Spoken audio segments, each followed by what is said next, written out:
From the PEP Radio Newsroom, this is the Hourly News Blast. Advocate is reporting the Idaho Senate on Friday afternoon passed a GOP-backed bill that would criminalize transgender people for using bathrooms aligned with their gender identity, sending the measure to Governor Brad Little for his signature.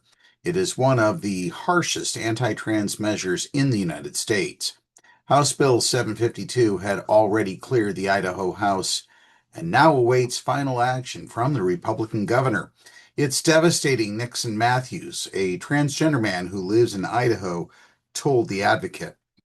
Under the bill, a person who knowingly and willfully enters a restroom or changing facility that does not align with their sex assigned at birth in a government building or place of public accommodation can be charged with a misdemeanor punishable by up to 1 year in jail. A second conviction within 5 years can be charged as a felony, carrying a potential prison sentence of up to 5 years. The law would apply to libraries, rest stops, airports, malls, gas stations, restaurants, entertainment venues, hospitals, and other businesses. This bill would weaponize the law to discriminate against trans people by threatening them with prison time for the harmless act of using a public facility for its intended purpose.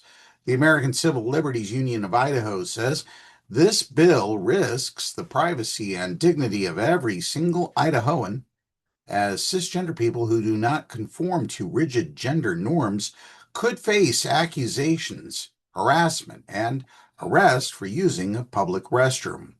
Law enforcement groups oppose the bill, warning it would be difficult to enforce and could force officers to determine a person's sex assigned at birth or assess whether someone qualifies for an exception.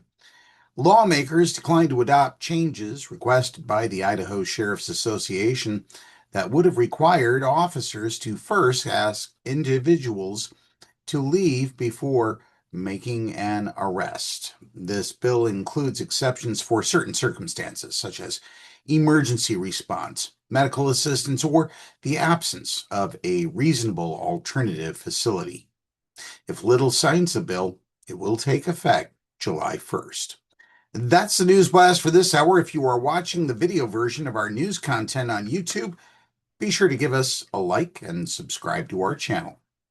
PEP Radio is available on the Live 365 app, the PEP Radio page at paequality.com, Roku, and Alexa. Up next, we have the Meadville area weather forecast here on PEP Radio.